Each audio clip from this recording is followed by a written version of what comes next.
Howdy partners, and welcome to the inside of the McLaren 750S north of Houston, Texas. It's evening time and there are a lot of cars on the road, but we're gonna try and make it happen because actually for the next 2 days it's forecasted to rain a bunch. And in a high performance supercar like the McLaren 750S, that's no bueno. So what is the McLaren 750S and why is it worth $444,000? Could any car be worth that much money? Well, let's discuss it. The 750 is basically an evolution of the 720S. The styling is largely the same. It still looks fabulous in my opinion. Still a twin turbo V8, still a 7-speed automatic dual clutch, still paddle shifted and still way fast. What have they done? Well, actually there's 30% new components in the vehicle according to McLaren. And as you can presume, there's more power from that V8. 740 horsepower and 590 pound-feet of torque. But McLaren have a little habit of underrating their motors. McLaren says this car will run 10.3 in the quarter mile, which is insane.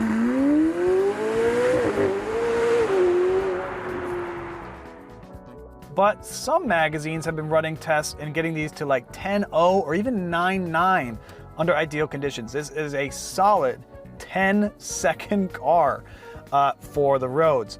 Now, this car has a lot of options. As you can see, it's a convertible.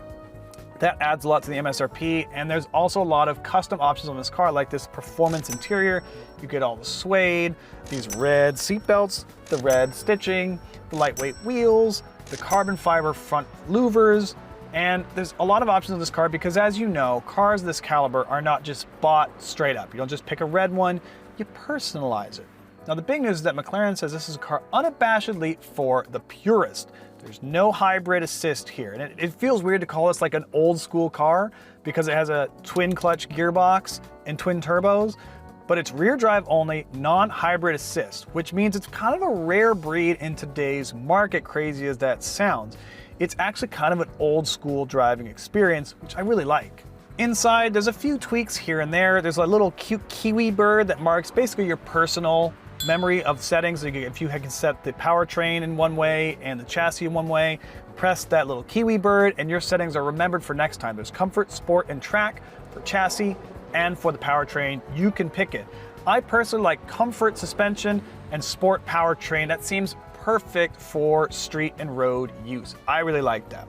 You also have Apple CarPlay from this vertical touchscreen and a native navigation system, and honestly, it works pretty well.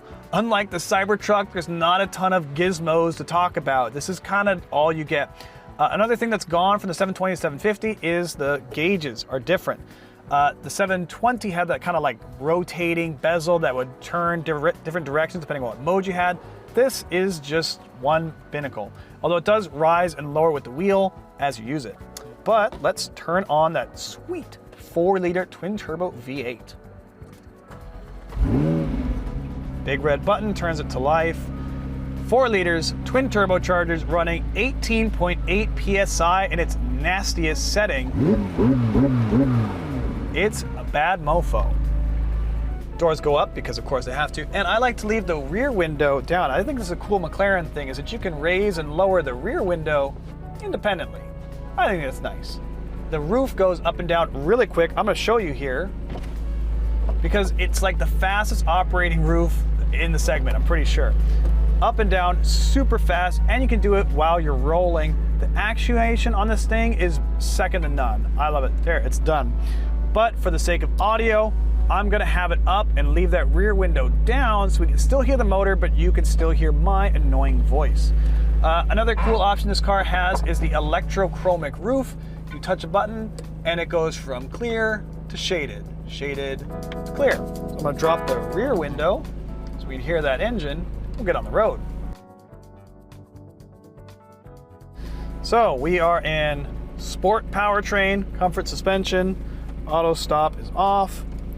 Now, as you know in McLaren, there's no park. You use a parking brake, release that. You have drive, neutral, and reverse. And I have the nose lift up in this bumpy parking lot, which is another thing you need with a low car.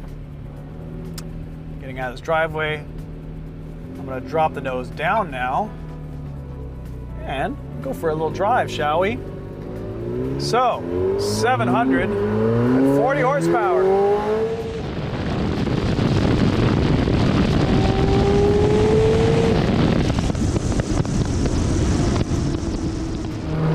If there were complaints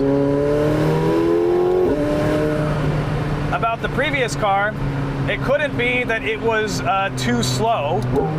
And not only have they given it more power, but they've also shortened the gearing. So the power, it comes on even faster. It is rapid, absolutely rapid. You see my air brake coming on as I slow down. This thing is bonkers fast. It is like, I can't believe they sell this to anyone with a license fast. This car is absolutely crazy. And even more crazy than that, it is bonkers fast, is how simultaneously terrifying and accessible this kind of power and performance is, because it's a workout to go fast. You definitely feel like you're going quick in one of these. It's not doing a lot of work for you.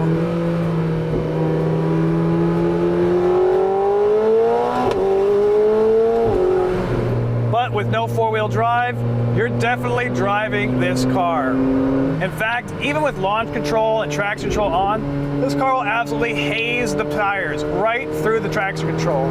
It's so fast. Jeez. I mean, this is honestly pushing it for what I could ever call usable power on the road. It's just ridiculous. I mean, honestly, first gear and second gear through the traction control, gone. Tires look through it. It is exhilarating to drive this thing.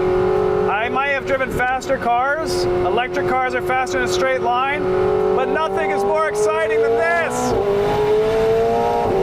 Oh my God. It's a car that will give you brand new swear words and a host of occasions to use them. That twin turbo V8 is working. And you can slow it down too, because this car has the best brake pedal feel of like any road car I've driven. The brakes are delicious. They just work perfectly. All the power that V8 has, this car has more of it in the brakes.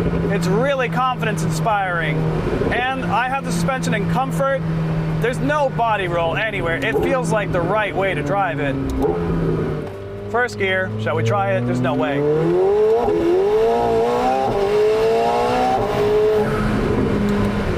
Like, there's no chance. This thing's so fast. And I like that you can hear the turbos working. You can hear them spool. You can hear the blow-off valves. What a rush. It's hard to imagine a more thrilling road experience than this. I mean, they make the Elva, which is like this car without a windshield. That's got to be the next level drug.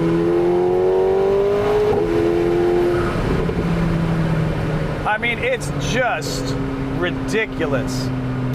But if I calm down and knock it up a gear, now we're in 7th, it is worth noting that this car is completely relaxing to drive when you're not driving like an animal. The suspension is soft, the seats are supportive, you have heated seats, I have navigation, CarPlay. It does everything you would expect of a road car. You really are not compromised in usability considering the ridiculous performance of it. And you're just a few clicks away at any given time from going interstellar with the power. It's always on tap. It's always right there. And that is the real power of this car, is that you can drive this car every day. You can commute to work. Nose lift goes up, you clear speed bumps. The front trunk fits a really big suitcase, and 2 people can take this on a trip. And you also have the fastest, most bananas car you could ever imagine. It's hard to imagine a car that combines the best of both worlds better than this for a formidable price. Now, I'm gonna put pricing info on screen right now because I'm a little too frazzled to remember all of it. But basically, let's call it 350,000 US dollars to start. Convertible costs more, and then this one has about 40K in options. This is a US spec car, so we're gonna convert that to CAD dollars, which is gonna make it frightfully expensive. But boy, do you get what you pay for. It does have an around view 360 camera, which is pretty good when you're reversing. Rear visibility is actually pretty good. Honestly, I don't know if you need it. It's not bad. As you can see, it is completely possible to drive it like a normal person. If I roll up the window, it's pretty quiet in here, really. I'll put it in automatic again. And like I said, when you're just cruising, it's a normal car. There's nothing that compromises its roadability for how fast this thing goes. I have lots of comfort, I have lots of headroom. Actually, my seat's kind of all the way down. But like, I've got lots of space in here. I'm not lacking for any creature comforts. It drives perfectly. The automatic is smooth in stop and go traffic. Those carbon ceramic brakes don't squeak. The suspension doesn't beat you up over bumps. It drives like, if you've driven like a BMW 3 Series, it's like that. The only thing that's different is that if you whack it, you're in the next galaxy.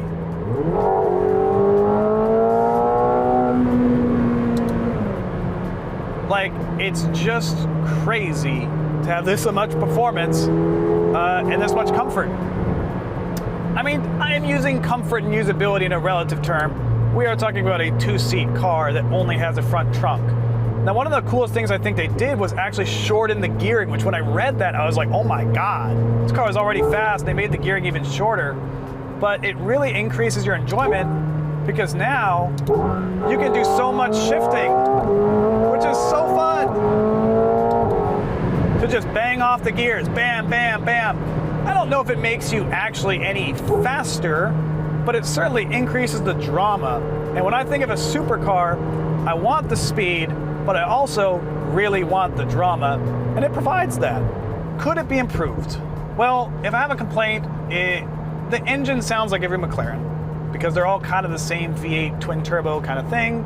It's not that distinct, and for this much money, you can get some pretty nice V12s or V10s. So while it sounds good, I don't know if it's the best sounding thing I could ever imagine. So half points for sound, but other than that, small critique. What could be improved? I mean, what more do you want? And now it's time where I talk about value. Does it deliver $400,000 of enjoyment? Could you buy this experience somewhere else for less? And I think not really. If we're talking about supercars, the thing is that you're always aware you're driving a supercar. You know, usually the sight lines are gross and it's bumpy. You're usually pretty aware that you're driving a performance vehicle that's meant to do crazy things. But if you're not on it, there's nothing that really gives it away. Could you get this kind of G-force for less? I don't think so. Oh my God. Certainly not from a new car. One of the big trade-offs of this car is compared to the hybrid cars and the all-wheel drive cars, it does not hook up on pavement. So like on those drag race videos, this thing's getting spanked. It hooks up around like 60 miles an hour and it really goes from there. But it struggles, right? In my opinion, that's the drama I want from a supercar. I want to feel like this thing is fighting for grip and I'm driving a dragon. So like I was saying, rear drive car, like watch this. It's just not going to hook up at all.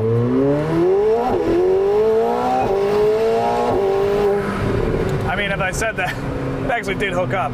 The point is that it doesn't hook up like an all-wheel drive or a hybrid car can. It just doesn't. It's not going to work that way. But I actually like the rear drive layout of this car. I think that's what gives it such an exhilarating feeling. It's so raw. And that's crazy to think about a car that has a double clutch gearbox and an automatic and is the state of the art in technology, really. But it drives old school. It drives like a rocket ship. And so really, these other four-wheel drive cars might be faster, better 0 to 60, better quarter mile times. They might be more repeatable. But having driven a few, they don't give the same feeling as this. This just feels like an action movie. And the fact that you can have that and a daily driver in the same car is incredible. I don't know how the Supercar gets better from here. I just don't know what else you would expect it to do.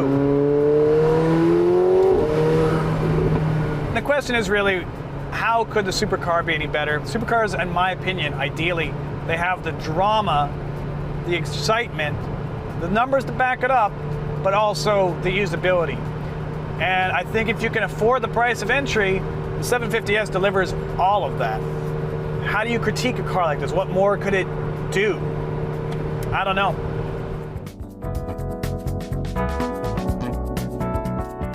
So, for Driving.ca, I'm Clayton Seams. Thanks for watching, and leave comments below of what we should drive and review next. And if you want to know more about this car, I wrote a full written review, which you can find on our website at Driving.ca. And now, time to go drive some more roads.